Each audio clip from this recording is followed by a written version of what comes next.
Hello, beautiful sisters, and happy International Women's Day. Yay! It's all about us, right?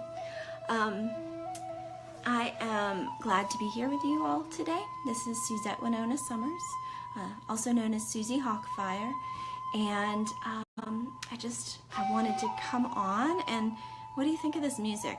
I was kind of thinking it would be nice to kind of drown out a little bit. Hi, Jennifer. Good to see you. Let me know what you think about the music in the background. I was thinking it might be good to drown out some of my home noises, but anyway, I was coming on to talk about emotions. I posted something earlier about, I got a phone call, about emotions having a beginning, a middle, and an end. And how we have to like ride that wave of emotion. And when we're not tapping into and feeling safe expressing our emotions, when they're overwhelming, when we're afraid they're just going to consume us, when that wave of emotion feels too big, like it feels like a tsunami and we're not going to be able to survive it, we're not going to be able to handle it, that can be really overwhelming. And I know sometimes, or even if we've experienced it and let it go, we're just like, whoa, this is so huge. I remember when I was married, I was 9 months pregnant with my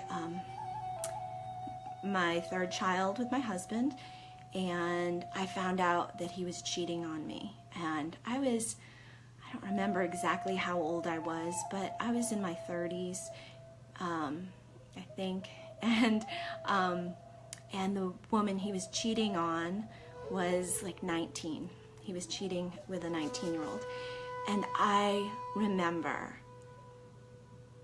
oh my gosh, like I'm a pretty mellow person, but I was fuming. I remember and I lost it. I gathered my children up in the car and we drove to his work, and I do not suggest this by any means. Please do not take this as a suggestion, but I'm just coming clean with what I did. I drove to his work.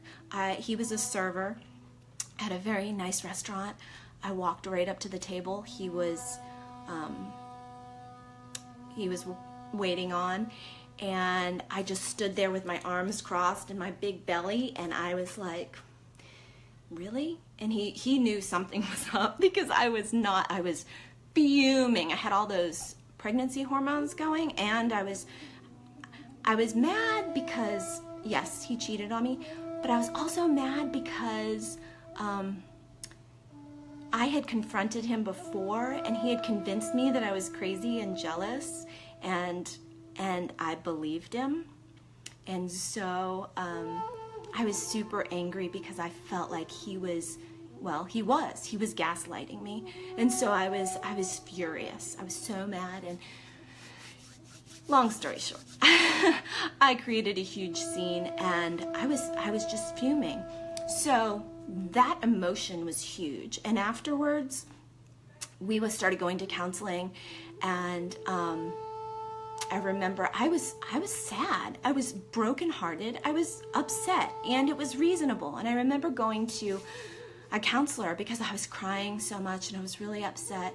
And and again, I am not a counselor. I'm not a therapist. I'm not a doctor. But the counselor told me that I should get on. He wanted to prescribe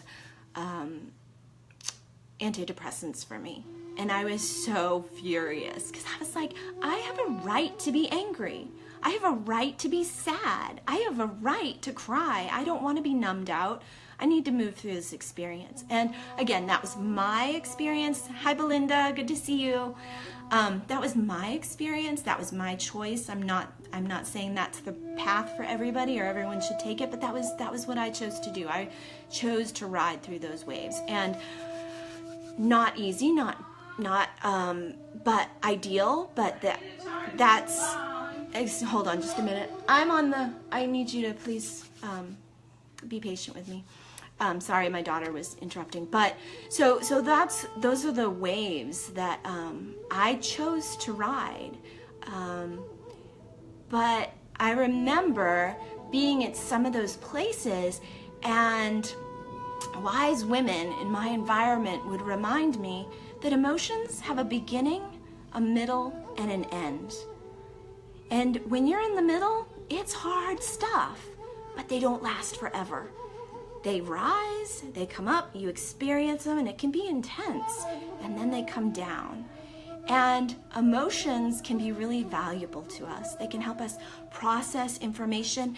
All it is energy. It helps us to move energy. When we don't allow our emotions out, when we are too afraid, when we are overwhelmed by them, when we're like afraid of how we're going to deal with our emotions, that, I believe, is when depression sets in, because we feel like we can't or we shouldn't express that, or it's not safe to, or we're not being supported to do that. And that's when I think it's that depression sets in. And when the depression sets in, it's interesting because it really is like a weight on us, where not only are we not giving ourselves permission to allow that energy of sadness to flow, but when we block that, we're also not allowing that energy of joy to flow. I wish I could remember the quote. It's by, it has to do with the deeper we go, the higher we fly. If we can delve down into those deep emotions with confidence that we can move through them, then we can soar to heights that we never could imagine. Beautiful heights with joy and exhilaration and wild freedom, right?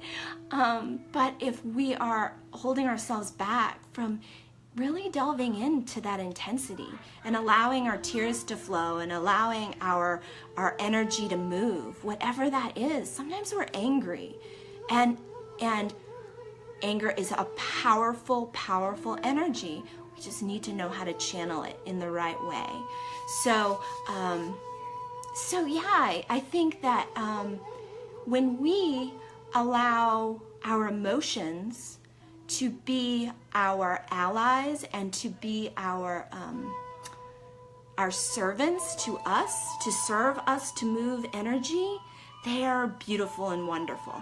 When we become servants to our emotion and they're leading us around by the nose, fear, anger, when we're having these huge outbursts, often that happens because we're stuffing everything down. Again, that depression, that pushing it down, it can just burst out in weird patterns and inappropriate ways, and ways that are really startling to those around us and ourselves. But if we can get in touch with them and sit with them, and I'm going to tell you, one of my favorite ways to get in touch with my emotions is through breath. And I use breath a lot for so many different things, but taking a deep, deep breath in and just allowing myself to feel my body and what the emotion is that I'm experiencing is unbelievably empowering. And we can sit and we can cry and we can let the tears run down our face, and we can be angry and we can hit a pillow, or we can, hi Pam, good to see you. We can hit a pillow, or we can yell into a pillow. We just moving that energy. Again, we can do it in different ways. We can paint, we can dance. Dance, I do ecstatic dancing and shamanic dancing, and that's one of the ways to move energy. If it's sadness, sometimes in dance I cry. Sometimes in dance I pound my feet really hard. And that's energy. That's all it is. It's moving energy. And there's nothing to be ashamed of. Please, ladies, do not be ashamed of your emotions. They're wonderful. They're gifts. They're gifts from Creator. They're meant to move energy. And that's all we're doing. We're moving energy. It's natural. It's healthy. It's wise. It's just learning to channel it in ways that benefit us. So if do any of you have any questions about your emotions, about dealing with emotions? There are so many tools, and again, one of the greatest tools, one of my that's the one I use all the time. I can do it in a split second now, it helps to ground me is, hi Michelle, good to see you, is taking a deep breath. And I just allow my energy to drop into my pelvis and into my sit bones. And I can do that in an instant. It helps to ground me. And you know, if I'm experiencing anxiety or fear or something, sometimes just shaking my body can get me back because again, like I said, it's just energy. So I just shake it out and I just allow, like all out, wherever I'm feeling it, I shake it. And I know I look funny probably, huh? But it works. It works to get rid of that excess energy, and it helps you to get into the present, into your body, into your heart, into your pelvis. Your pelvis is such a rich area of creativity, and it helps to just move that energy. So that's what it's all about. Remember, emotions have a beginning, a middle, and an end. And they're natural and they're normal, and we just need to focus on how to channel them in ways that really benefit us and allow that energy to move and allow us to be proud and, thank you, Michelle, you're so sweet. To be proud of our emotions and to shake that shame off. We don't need that. That's like, that's old programming. We're done with that. Shame is out of here. We are taking our emotions back and we are empowered. So if you'd like to learn more, I would love to support you on this journey. I offer a 12-week program. All of this information is integrated into it. I would love to be your guide on this journey. Please private message me and we can talk. We'll set up a discovery call. We'll see if you're a good fit for this program, if you're ready for this program. And I love all of you so much. I'm so glad you're here. Blessings.